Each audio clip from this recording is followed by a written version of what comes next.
Everyone. मैं Allahabad academy of JPB group के online platform पे आप सभी लोगों का स्वागत करता हूं। और आज हम आप लोगों से भूगोल या जियोग्राफी सब्जेक्ट के कॉम्पिटिटिव एग्ज़ाम्स में, खासकर वनडे एग्ज़ाम्स में जो क्वेश्चन आते हैं उनके बारे में आप लोगों से चर्चा करेंगे। सबसे पहले अगर हम भूगोल शब्द की बात करें तो हमें ये समझना होगा कि जो वनडे के एग्ज़ाम्स होते हैं उनमें क्वेश्चंस कहाँ कहाँ से बनते हैं, किस प्रकार के बनते हैं। उसके बाद हम लोग उसके सिलेबस पे आएंगे।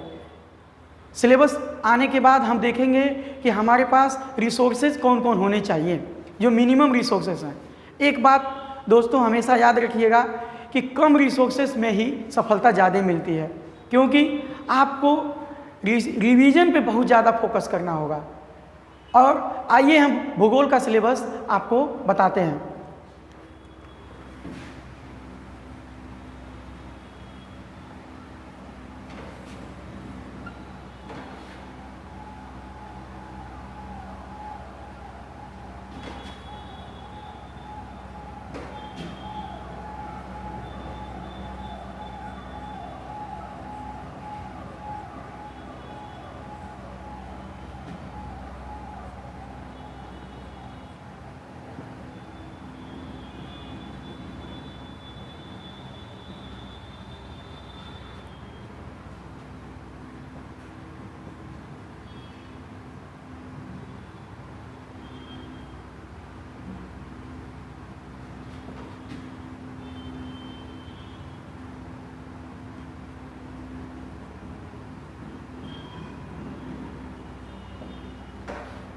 दोस्तों अगर आप देख पा रहे होंगे तो विश्व भूगोल, भारत भूगोल, पर्यावरण, करेंट बेस्ड प्लस मैपिंग, इससे जुड़े हुए क्वेश्चंस कॉम्पिटिटिव एग्जाम्स में बहुत ज़्यादा क्वेश्चन आते हैं। अगर ऑन एन एवरेज अगर आप निकालें तो 6 से 7 या कभी कभी 6 से 10 क्वेश्चन आपको भूगोल के टॉपिक से देखने को मिलेंगे।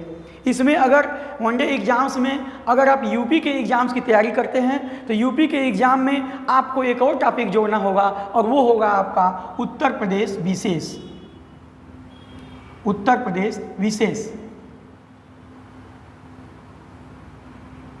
उत्तर प्रदेश विशेष, ये भी चैप्टर आपको पढ़ना होगा। ओवरऑल अगर मैं टॉपिक्स की बात करूं, जैसे मान लीजिए शुरू करना है अगर, तो इंडिया, भारत का भूगोल की अगर मैं बात करूं तो भारत के भूगोल में सबसे पहले जो हमको पढ़ना होता है, एक प्रश्न के माध्यम से मैं आपको बताना चाहूँगा कि हम लोग कैसे पढ़ेंगे और एग्ज़ाम्स में कैसा क्वेश्चन आता है।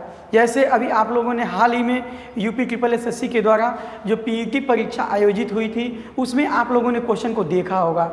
बहुत ही आसान क्वेश्चन एक आया था कि भारत के कितने राज्यों की सीमा नेपाल से लगती है। बहुत ही आसान क्वेश्चन है जिसका जवाब आप सभी लोग जानते होंगे, बताने की कोई ज़रूरत नहीं है। इसको याद करने के, समझने के 2 तरीके हैं। एक तरीका तो ये है दोस्तों, या तो आप इसको याद कर जाइए, और दूसरा तरीका ये है कि मैपिंग, करेंट प्लस मैपिंग। अब नेपाल के बारे में ही क्वेश्चन क्यों पूछा? क्योंकि नेपाल में कुछ दिनों से राजनीतिक उठापटक चल रही है और वहाँ की स्थितियाँ थोड़ी डामाडोल हैं। और उसके पहले थोड़ा आप जाएंगे तो भारत से और उसका विवाद चल रहा था, जैसे यूपी की सीमा को लेकर के, बिहार की सीमा को लेकर के, सिक्किम की सीमा को लेकर के। उसी विवाद के मद्देनज़र जब एग्जामिनर ने प्रश्न बनाया तो उन्होंने ये प्रश्न उठाया कि नेपाल से भारत के कितने राज्यों की सीमा लगती है। उदाहरण स्वरूप अगर आप देखें तो काला पानी का विवाद हो या लिपू लेक का विवाद हो, इस प्रकार कहने का तात्पर्य यह है कि आपको करेंट प्लस बेस्ड ये मेरा फोकस एरिया होगा। उसके अलावा एक साथ हम पहले बेसिक कंसेप्ट करेंगे और उसके साथ साथ अगर करंट में कोई देश इश्यू हो रहा है, कहीं कोई मैटर हो रहा है, उसको भी भूगोल के द्वारा समझने का प्रयास करेंगे कि उसकी भौगोलिक स्थिति क्या है और वहाँ पे क्या हो रहा है। मेरा इससे कोई मतलब नहीं है। अगर मैं आपको एक उदाहरण दूं तो आप आइए अफगानिस्तान का देखिए।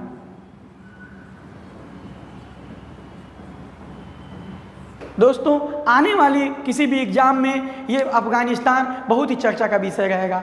एक तो अफगान के इंटरनल से क्वेश्चन बन सकता है, जैसे क्वेश्चन बन सकता है कि अफगान की राजधानी क्या है, अफगान का मुद्रा क्या है। पहला क्वेश्चन एकदम बेसिक, दूसरा पूछ सकता है दोस्तों कि अफगानिस्तान के अगल बगल में कितने देश हैं, या अफगानिस्तान से जो भारत की सीमा लगती है उस सीमा रेखा का नाम क्या है, या ये पूछ सकता है कि अफगानिस्तान से के कितने पड़ोसी देश हैं। इन सारे प्रश्नों का उत्तर आपको जानने का एक तरीका है। एक तरीका ये है कि आप विश्व भूगोल में सबसे पहले एशिया के बारे में पढ़ें। एशिया में एक देश है, आपको मिलेगा अफगानिस्तान।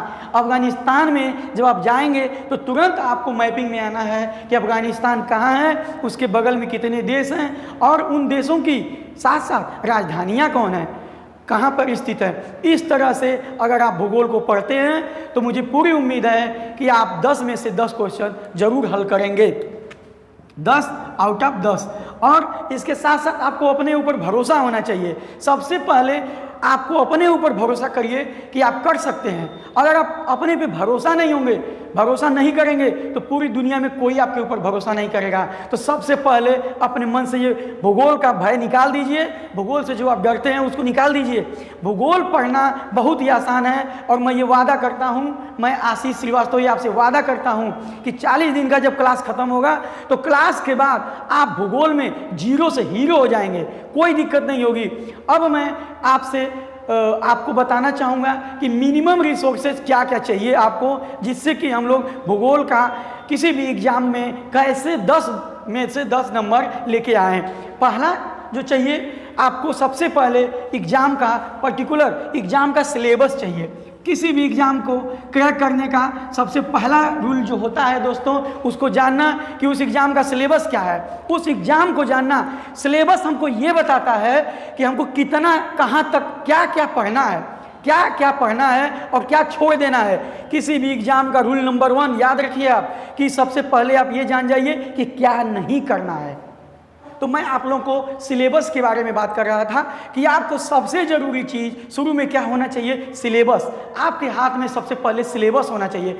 जिस दिन आपने तैयारी करने के बारे में सोचा उस दिन आपको सबसे पहले किसी भी एग्ज़ाम का, आप किसी भी एग्ज़ाम की तैयारी करते हो, चाहे यूपीएससी की करें, चाहे यूपी पीसीएस की करें, यूपी ट्रिपल एसएससी की करें, यूपी पुलिस की करें, यूपी एसआई की करें, एसएससी सीजीएल की करें, एसएससी सीएचएसएल की करें, आपके पास सबसे पहले जो दिमाग में आना चाहिए वो यह आना चाहिए कि उस एग्ज़ाम का सिलेबस क्या है, वो एग्ज़ाम कितने चरण में होता है और एग्ज़ाम के पिछले साल के कट ऑफ कितने रहे हैं। ये जब आपने जान लिया सिलेबस के बारे में, मैं भूगोल का सिलेबस अभी कुछ समय बाद आपको बताता हूँ।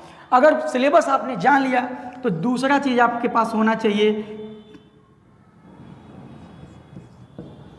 प्रीवियस ईयर क्वेश्चन पेपर, पुराने साल के प्रश्न पत्र आपके पास होना चाहिए। क्या पढ़ना है ये सिलेबस बताता है, और कितना पढ़ना है उसकी गहराई कितनी होगी, क्या क्या एग्जामिनर पूछना चाहता है, एग्जामिनर क्या जानना चाहता है आपसे, ये आपको बताएगा प्रीवियस ईयर क्वेश्चन पेपर। उसी के आधार पे आप अपनी स्ट्रेटजी को बनाएं।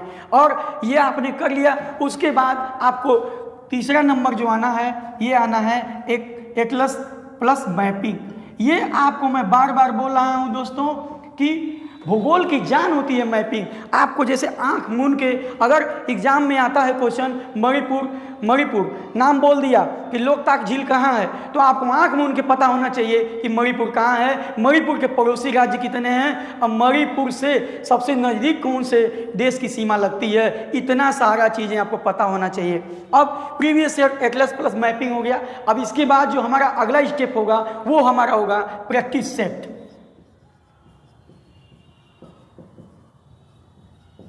आपने पढ़ लिया है, आपने कॉन्सेप्ट समझ लिया है और देख लिया। अब आ जाइए, अब आपको एक कहावत है दोस्तों, आपने सुना होगा कि अगर जो अभ्यास में अपना पसीना बहाते हैं उनको मैदान में जाकर के पसीना बहाने की ज़रूरत नहीं है। इसलिए एक बहुत ही फेमस प्रसिद्ध मुक्केबाज हुए थे, उन्होंने कहा था कि मैं एक पंच मारने के पहले, किसी को एक पंच मारने के पहले मैं उस पंच की 1000 बार प्रैक्टिस करता हूँ। तो आपको 1000 बार प्रैक्टिस करना है और यह प्रैक्टिस सेट मैं और मेरे संस्थान के द्वारा आपको उपलब्ध कराया जाएगा। इस प्रकार हमारे पास पूरा स्ट्रेटजी, पूरे जो अस्त्र शस्त्र हैं अब वो आ गए हैं। अब एक और बात है, बहुत से वो लोग जानना चाहते हैं कि रिसोर्स क्या होना चाहिए। मैंने बार बार मैं बोल रहा हूँ, रिसोर्स लिमिटेड रखना है हम लोग को। हम लोग रिसोर्स लिमिटेड रखेंगे। इसके अगर आप लेना चाहते हैं आप एनसीईआरटी की बुक ले सकते हैं। अगर आप हिंदी माध्यम में कंफर्टेबल हैं तो हिंदी की बुक लीजिए, इंग्लिश माध्यम में हैं तो इंग्लिश में एनसीईआरटी की बुक लीजिए। अगर नहीं लेना चाहते हैं कोई दिक्कत नहीं, कोचिंग से नोट्स आपको मिलेगा, कोचिंग से प्रैक्टिस सेट आपको मिलेगा और मेरा लेक्चर वीडियो रूप में। और अगर मान लीजिए आपको कोई कॉन्सेप्ट समझ में नहीं आया, आप कमेंट बॉक्स में नीचे कमेंट करिए, हम दोबारा पुनः वीडियो के साथ आपसे मिलेंगे। और ये वादा है दोस्तों, अगर आप एक कदम चलेंगे हम आपके साथ 10 कदम चलेंगे। आप पहले उठिए तो सही, उठिए, जागिए और तब तक मत रुकिए जब तक कि आपको आपका लक्ष्य प्राप्त न हो जाए। आइए अब हम देखते हैं, अगर मैं सिलेबस की चर्चा करूं तो सबसे पहले मैं जो आपको पढ़ाऊंगा वो है भारत का भूगोल। तो भारत के भूगोल के सिलेबस पे मैं आपके आज डिस्कस करना चाहता हूं। अगर भारत के भूगोल की हम बात करें तो सिलेबस के साथ साथ, मैंने बार बार बोला है कि सिलेबस के साथ साथ concept plus current plus mapping, ये 3 चीज़ हमारे भारत के भूगोल में जान होगी। और आपके पास डे 1 से तुरंत खरीद लीजिएगा आप लोग स्कूल एटलस, चाहे ऑक्सफोर्ड का खरीदें या नवीन का खरीदें या जो आपको अच्छा लगे।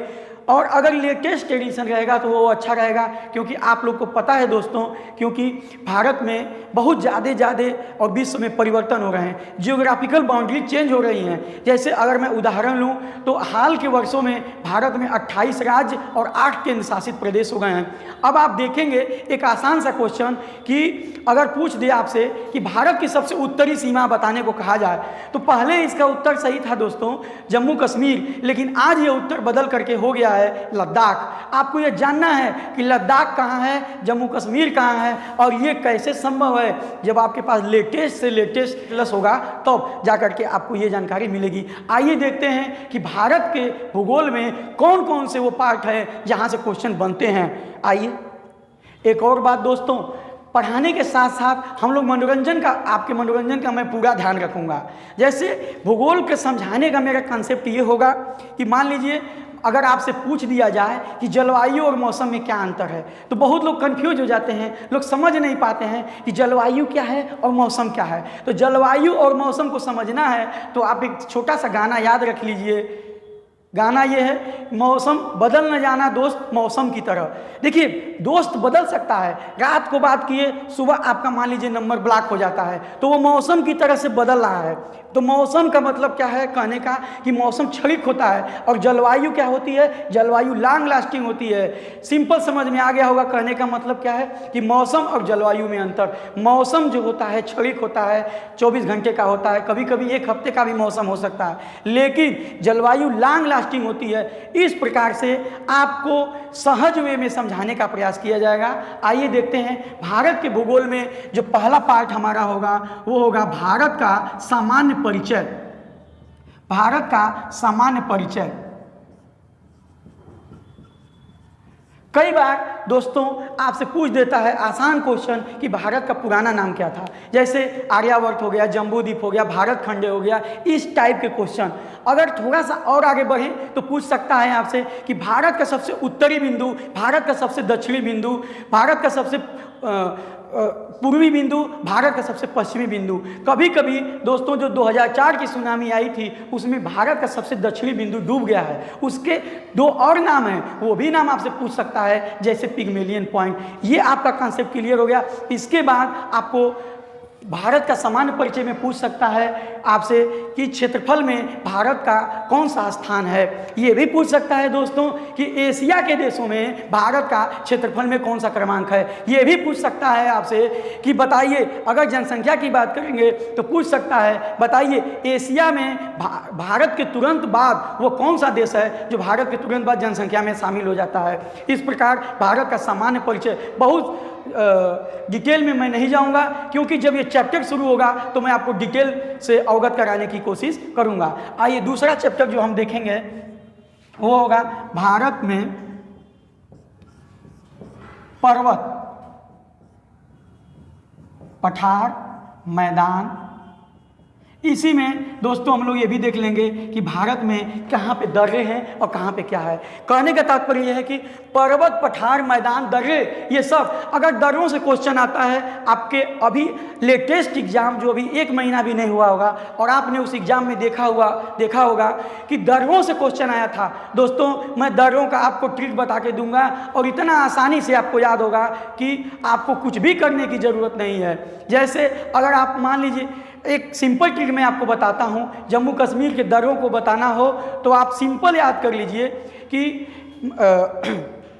काजो पीर बाबू कश्मीर जईबा। अगर इस ट्रिक को आप याद रखते हैं तो कर्राकोरम, जोजिला, ये सारे जो दर्रे हैं इसमें आ जाएंगे। इसी तरह से आपको उत्तराखंड के दर्रे, इसी तरह से हिमाचल के दर्रे, इसी तरह से आपको मैदान के बारे में बताया जाएगा, मैदान के बारे में बताया जाएगा और साथ ही साथ आपसे मैपिंग भी करवाई जाएगी। ये मैपिंग करने के बाद दोस्तों आप जब प्रैक्टिस सेट लगाएंगे और प्रीवियस ईयर क्वेश्चन सॉल्व करेंगे तो आपको लगेगा कि सारे कॉन्सेप्ट बहुत ही इजी थे, बहुत ही सहज वे में हम जियोग्राफी में जीरो से हीरो की तरफ बढ़ रहे हैं। फिर भी मैं मानता हूँ कि कोई कंप्लीट नहीं होता है, कोई परफेक्ट नाम की चीज़ नहीं होती है। अगर फिर भी मुझसे कोई त्रुटि रह जाएगी, लगेगा आपको कि सर ने ये कॉन्सेप्ट नहीं समझाया ढंग से अच्छे से, तो आप कमेंट में कमेंट करेंगे, हम दोबारा पुनः वीडियो लेकर के उसको और अच्छे से और समझ के और सरल से सरल ढंग से आपको समझाने की बेहतर से बेहतर कोशिश करेंगे। इसके बाद अगर हम तीसरे चैप्टर की बात करें तो हम लोग बात करेंगे भारत की नदियाँ। नदियाँ कहाँ की? भारत की। दोस्तों भारत की नदियाँ वैसे तो दो प्रकार की होती हैं। एक नदियाँ होती हैं, आप क्लासिफिकेशन कई प्रकार के हैं, लेकिन मोटा मोटी जो वनडे एग्जाम्स के लिए है ये कि उत्तर भारत की नदियाँ, दक्षिण भारत की नदियाँ, उसके बाद आप देखेंगे कि पूर्वोत्तर की नदियाँ और इसके बाद पश्चिमी घाट की वे नदियाँ जो कहाँ गिर जाती हैं? अरब सागर में गिर जाती हैं। ये नदियाँ हैं। नदियों में कई कॉन्सेप्ट है, किस प्रकार से नदियों की उत्पत्ति हुई। बहुत ज़्यादा जो क्वेश्चन आता है दोस्तों सहायक नदी के बारे में पूछता है ज़्यादा से ज़्यादा। जैसे गंगा की सहायक नदी आपसे पूछ सकता है कि गंगा की वह कौन सी सहायक नदी है जो अमरकंटक के अमरकंटक पर्वत से निकलती है और आकर के गंगा में पटना के पास मिलती है। बहुत ही आसान जवाब है, आप लोग कमेंट बॉक्स में इस क्वेश्चन का उत्तर जरूर देंगे। क्वेश्चन है कि वह कौन सी नदी है जो अमरकंटक के पास से निकलती है और आकर के गंगा में पटना के पास मिल जाती है। यही इसी तरह का क्वेश्चन प्यारे दोस्तों आपको बताया जाएगा और साथ साथ उसकी मैपिंग कराई जाएगी। मैपिंग जब आप कर लेंगे दोबारा और प्रैक्टिस सेट लगा लेंगे, इसके बाद आपका जो वीकली टेस्ट होता है कोचिंग में, weekly test plus monthly test आपका दो होगा, एक होगा वीकली और एक होगा मंथली। मंथली टेस्ट और वीकली टेस्ट देने के बाद अगर आपने थोड़ा सा एक कदम भी हमारे साथ चले, आपने रिवाइज कर लिया, तो आपको मैं लिख के दे सकता हूं कि भूगोल में आप 0 से हीरो हो जाएंगे और आपके नंबर आएंगे 10 में 10 या 6 में 6। जो भी क्वेश्चन हो, क्वेश्चन घटते बढ़ते रहते हैं। भारत के राज्य एवं संघ शासित क्षेत्र, आप इसी में जो बात कर रहे हैं हम लोग भारत के संघ राज्य क्षेत्र, भारत का सामान्य परिचय, भारत के राज्य, इसी टॉपिक में पढ़ लेंगे। ठीक है, आइए भारत की नदियां हो गई, भारत के पर्वत पठार मैदान हो गए, दर्रे हो गए, कुछ छूटा होगा दोस्तों। इसमें पर्वत में कई प्रकार के पर्वत आएंगे, आप लोग टेंशन न लें और एक एक पर्वत से आपको मैपिंग करा के अवेयर करा दिया जाएगा। जैसे अगर क्वेश्चन पूछ दे कि क्यों हिमालय पर्वत की लंबाई बढ़ रही है, आज भी इसका दोस्तों हम पढ़ाने का ये तरीका होगा कि आपको बेसिक भी बताएं। जैसे हिमालय पर्वत के बारे में आप लोगों ने पढ़ा होगा, सुना होगा कहीं कि प्लेट टेक्टोनिक के कारण आज भी हिमालय पर्वत की लंबाई बढ़ रही है। इसीलिए हिमालय पर्वत को युवा वलित पर्वत कहते हैं। अगर नदियों की बात करें तो नदियों में हम लोग एक और टॉपिक देख लेंगे, नदी, झील और प्रपात। ये भी हम लोग नदी, झील, प्रपात ये भी हमको देखना है। जैसे भारत की सबसे बड़ी झील कहाँ है, भारत की सबसे बड़ी लैगून झील कहाँ है, भारत का सबसे बड़ा जलप्रपात कहाँ है। आप लोग कमेंट बॉक्स में एक और क्वेश्चन का जवाब देंगे कि भारत का नियाग्रा जलप्रपात किसको कहा जाता है, भारत का नियाग्रा जलप्रपात किसे कहा जाता है और वह किस राज्य में स्थित है। आइए इसके बाद जो हमारा नेक्स्ट टॉपिक होगा वह होगा मिट्टियाँ या मृदा। प्यारे दोस्तों मैं आपको एक बात बताऊं तो एक अपवाद है कि भारत के एक मिट्टी में ही मृदा में ह्यूमस और जीवाश्म और नाइट्रोजन की थोड़ी सी मात्रा पाई जाती है। नहीं तो मैं आपको बताना चाहूँगा कि भारत में जितने भी प्रकार की मिट्टियाँ पाई जाती हैं सब में आप किसी भी बुक में जाके चेक कर लीजिएगा, देखिएगा, फिर कमेंट में बताइएगा कि मैंने क्या बताया। यह बताने जा रहा हूँ, कान खोल के इसको सुन लीजिए, इसको नोट कर लीजिए एकदम। और ये क्वेश्चन आने वाला है कि भारत की मिट्टियों में अपवाद है कि भारत की मिट्टियों में ह्यूमस की, नाइट्रोजन की और जैविक पदार्थों की कमी होती है। आप लोग एक और कमेंट करिएगा, ह्यूमस क्या होता है। ठीक है, अब हमने मृदा देख लिया। मृदा में देखेंगे मिट्टी। मिट्टी में करंट अपडेट भी हम लोग देखेंगे कि किस राज्य की मिट्टी सबसे ज़्यादा अपरदित है, या ये क्वेश्चन भी पूछा है कई बार कि किस राज्य की मिट्टी क्षारीय है, किस राज्य की मिट्टी लवणीय है, या किस राज्य की मिट्टी सबसे ज़्यादा अम्लीय है। किसको कपास वाली मिट्टी कहते हैं, किस मिट्टी का रंग ईंट जैसा होता है, किस मिट्टी का सबसे ज़्यादा निछालन होता है, मिट्टियाँ कैसे बनती हैं, और मिट्टियों का जियोग्राफिकल डिस्ट्रीब्यूशन क्या है। इसके बाद हम लोग अगले चैप्टर के बारे में आगे बढ़ेंगे। उस चैप्टर का नाम है भारत की जलवायु।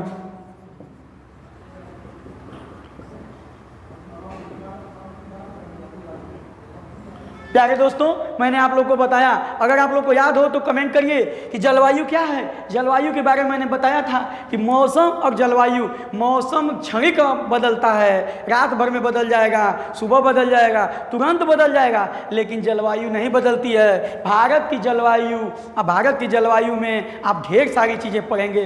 जो भारत का मौसम, जो मानसून है, ये अरबी भाषा का शब्द है।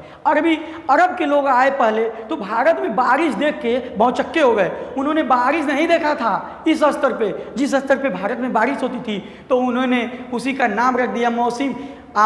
और उसी से हमारे भारत में मानसून शब्द बगड़ गया। मानसून में आप देखेंगे कि तिब्बत के पठार की क्या स्थिति है, दक्षिण पूर्व मानसून की क्या स्थिति है, उत्तर पूर्व मानसून की क्या स्थिति है, लौटता हुआ मानसून किसे कहते हैं, मैंगो सावर किसे कहते हैं, काल बैसाखी किसे कहते हैं, या कहीं कहीं पे चाय वर्षा, आम्र वर्षा किसे कहते हैं। ये सारी जानकारियाँ आपको जलवायु और प्लस वर्षा में पता चलेंगी। इस प्रकार से हम लोग अन्य जो भूगोल के टॉपिक है उसको मैं इसको मिटा करके और लिखता हूँ।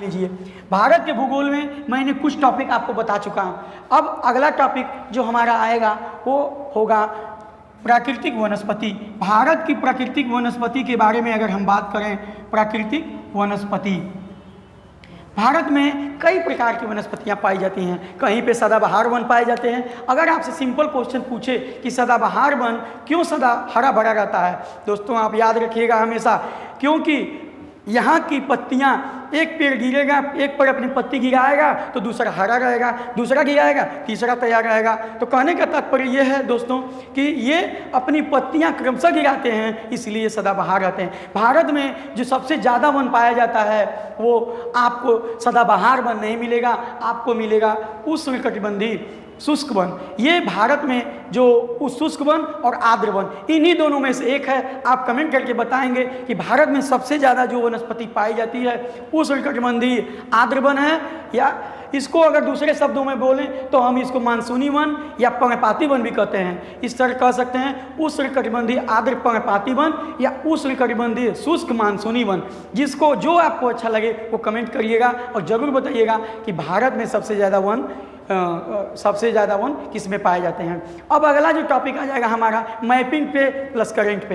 भारत सरकार की जो नई योजनाएं हैं वन के बारे में या इस रिलेटेड टॉपिक से, वो भी आपको बताई जाएंगी। जैसे भारत का जो वन का सर्वेक्षण होता है, जो हर 2 साल पे रिपोर्ट जारी होती है, उसके बारे में हम आप लोग को बताएंगे। हम आपको बताएंगे कि किस राज्य में सबसे अधिक वन पाया जाता है। हम आपको ये बताएंगे कि भारत में सबसे ज़्यादा सागौन का पेड़ कहाँ पाया जाता है। हम आपको बताएंगे कि हिमालय में 1 से 2000 से 3000 से 4000 मीटर की ऊंचाई पर कौन कौन से पेड़ पाए जाते हैं, ठीक है। उसके बाद हम लोग देखेंगे कि आखिर पश्चिमी घाट पे इतनी विविधता क्यों है, भारत के पश्चिमी घाट पे पेड़ों की इतनी विविधता क्यों है। अगर ये सब हम लोगों ने प्राकृतिक वनस्पति में समझ लिया तो आइए अगले चैप्टर के बारे में हम बढ़ेंगे, सिंचाई और नहर।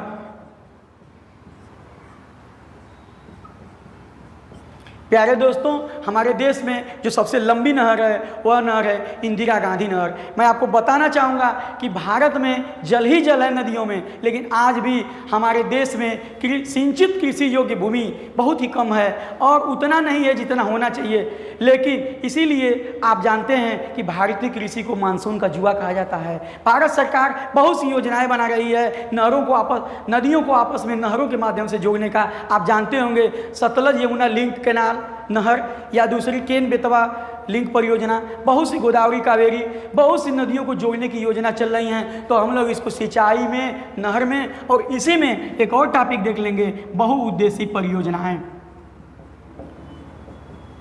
जैसे पूछा जाएगा आपसे कि दामोदर वैली कॉरपोरेशन, दामोदर घाटी परियोजना कहाँ है, इसमें क्वेश्चन आते हैं। एक आपका पूछ सकता है राज्य से जुड़ा हुआ, एक आपको पूछ सकता है नदी से जुड़ा हुआ, और तीसरा पूछ सकता है कि इसका मल्टीपर्पज़ यूज क्या है। अगर आप लोग ध्यान दे रहे हैं मेरी बात का, तो आप लोग जरूर कमेंट करके बताएंगे कि सरदार सरोवर बांध किस नदी पर स्थित परियोजना है। सरदार सरोवर बांध किस नदी पर स्थित परियोजना है। सिंचाई के बाद अगर हम आगे अगले टॉपिक की बात करें तो आ जाएगा हमारा कृषि।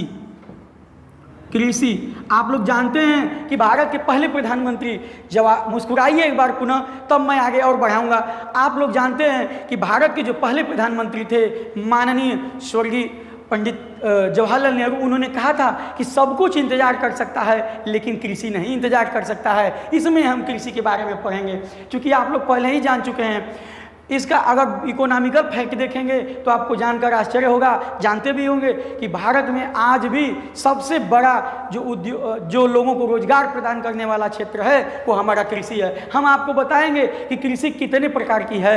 आज भारत में बहुत ज़्यादा कमर्शियल क्रॉपिंग की तरफ इंडिया धीरे धीरे बढ़ रहा है। मेरा पढ़ाने का एक और तरीका होगा कि आपको सब्जेक्ट का पूरा नॉलेज देना। जैसे मान लीजिए कृषि है तो कृषि के बारे में संविधान क्या कहता है, कृषि के बारे में व्यवस्था क्या कहती है, कृषि के बारे में हमारा भूगोल क्या कहता है, भूगोल में उसका और कृषि का विश्व स्तर पे कितना भारत का उत्पादन है। जैसे पूछ सकता है आपसे कि सब्जी के उत्पादन में आप बताइए कि भारत में भिंडी के उत्पादन में किस राज्य का पहला स्थान है, भारत में गेहूं के उत्पादन में कौन राज्य नंबर 1 है, भारत में कौन से राज्य में सबसे अधिक क्षेत्रफल में सिंचाई होती है, भारत के कौन से राज्य में प्रतिशतता में सबसे ज़्यादा सिंचाई होती है। ये सारे बल्क में क्वेश्चन आपको मिलेंगे। इसके साथ साथ पंचवर्षीय योजना को भी हम लोग जोड़ के चलेंगे, क्योंकि कृषि का पंचवर्षीय योजना और हरित क्रांति और बहुत सी क्रांतियाँ हैं, जैसे सदाबहार क्रांति, गोल क्रांति, सुनहली क्रांति, दूध क्रांति, बहुत सारी क्रांतियाँ हैं, ऑपरेशन फ्लड, आपको सब बताया जाएगा। और ये हम पढ़ेंगे कृषि में। कृषि के बाद अगर हम आ जाएंगे तो हमारा जो टॉपिक होगा ऊर्जा, ऊर्जा हम पढ़ेंगे। ऊर्जा, एनर्जी, भारत में एनर्जी का अभी जो कंजप्शन है वो विश्व स्तर से औसत से काफ़ी कम है। आप जानते होंगे कि जब ऊर्जा का उपभोग बढ़ेगा तभी हमारा देश डेवलप श्रेणी में आएगा। तो हमारे देश की कुल क्षमता उत्पादन की कितनी है और कितना चाहिए। अब इसके साथ साथ हम लोग एक और चीज़ देखेंगे कि कहीं ऐसा तो नहीं है कि जिस चीज़ से हम बिजली बना रहे हैं, ऊर्जा प्राप्त कर रहे हैं, वह हमारे इन्वायरमेंट के लिए, हमारे आने वाली पीढ़ियों के लिए सुटेबल है कि नहीं। तो ये सारा topic plus mapping plus environment और प्लस साथ में बेसिक कंसेप्ट के रूप में देखेंगे। जैसे उदाहरण स्वरूप अगर मैं बोलूं तो कुर्नुकुलम परियोजना जो परमाणु बिजली घर है, अक्सर एग्जाम में पूछ देता है कि ये किस राज्य में स्थित है। तो ये आप जानते होंगे, नहीं जानते होंगे तो जान लीजिए। कुर्नुकुलम परमाणु बिजली घर जो परियोजना है आपके तमिलनाडु में स्थित है और यह किस देश के सहयोग से बन रही है, ये आपके रूस के सहयोग से संचालित की जा रही है। ये आपको जानना चाहिए। आपके उत्तर प्रदेश में कितने परमाणु बिजली घर हैं, आपके उत्तर प्रदेश में कितने परमाणु बिजली घर हैं। आ जाइए दोस्तों, ऊर्जा के बाद हम लोग चलते हैं उद्योग देखेंगे। उद्योग इंडस्ट्री, आप लोग जानते हैं कि इंडस्ट्री सेकेंडरी द्वितीयक अभिक्रिया में आता है और सेकेंडरी सेक्टर का है, द्वितीयक क्षेत्र का है। और इंडस्ट्री भारत में जो दूसरे नंबर का रोजगार प्रदान करने वाला है वो उद्योग ही है। उद्योग में हम देखेंगे कुछ उद्योग हैं हमारे बेसिक, जैसे कुटीर उद्योग, हथकरघा उद्योग, और कुछ हमारे यहाँ भारत में नए नए उद्योग आ रहे हैं, जैसे सेवा क्षेत्र हो गया और भी रोबोटिक्स हो गया, कंप्यूटर हो गया। अब हमारे देश में, भारत में कौन कौन सी नई योजनाएं चल रही हैं, उसका क्या प्रभाव पड़ रहा है, जैसे मेक इन इंडिया। आप लोग दोस्तों जान के बहुत ही खुशी होगी कि भारत का जो इसरो है यह अभी एक प्रकार से विश्व में इंडस्ट्री का रूप धारण करता जा रहा है। तो हम आपको इसरो के बारे में बताएंगे, साथ ही साथ चाय उद्योग, कॉफ़ी उद्योग के अलावा लोहा उद्योग, जितने प्रकार के उद्योग हो सकते हैं, नए से लेकर के पुराने से लेकर के सारे बताए जाएंगे। जैसे हाल ही में आप देखे होंगे कि आपके प्रधानमंत्री जी ने, माननीय मोदी जी ने एक घोषित किया था कि भारत को खिलौनों का हब बनाया जाए। तो आप लोग अगर जानते होंगे तो बताइएगा कि भारत में अभी अगर बात करें तो कौन सा शहर, कौन सा राज्य खिलौनों में बहुत आगे है, या वो खिलौनों के मामले में आत्मनिर्भर है, या विश्व में निर्यात कर रहा है। तो एक तरह से खिलौना इंडस्ट्री, टॉय इंडस्ट्री भी नई इंडस्ट्री है। अगर हम इसके आगे थोड़ा सा बढ़ें तो डिफेंस सेक्टर,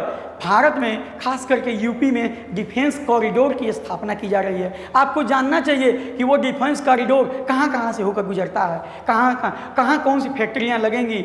अब इसके बाद अगर हम बात करें तो उद्योग के बाद हमारा जो अगला टॉपिक बचेगा वो होगा परिवहन। परिवहन में प्यारे दोस्तों आपको जल परिवहन, वायु परिवहन और स्थल परिवहन, आप जानते हैं बहुत सारी योजनाएं चल रही हैं।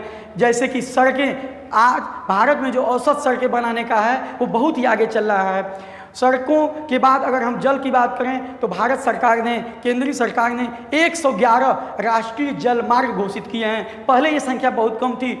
जैसे आपको उदाहरण स्वरूप याद होगा कि बकिंघम नहर है, उसको राष्ट्रीय जल मार्ग संख्या 4 कहते हैं। प्रयागराज या इलाहाबाद से लेकर हल्दिया तक राष्ट्रीय जलमार्ग संख्या 1 कहा गया है। और ये आप लोग ये पढ़ाए। उसके बाद भारत में दिन प्रतिदिन नए नए एयरपोर्ट की स्थापना की जा रही है। आप लोग जानते होंगे उत्तर प्रदेश में हाल में ही 3 अंतर्राष्ट्रीय एयरपोर्ट खोले गए हैं। अगर आपको इस पर जानकारी हो तो प्लीज़ कमेंट करें इसके बारे में।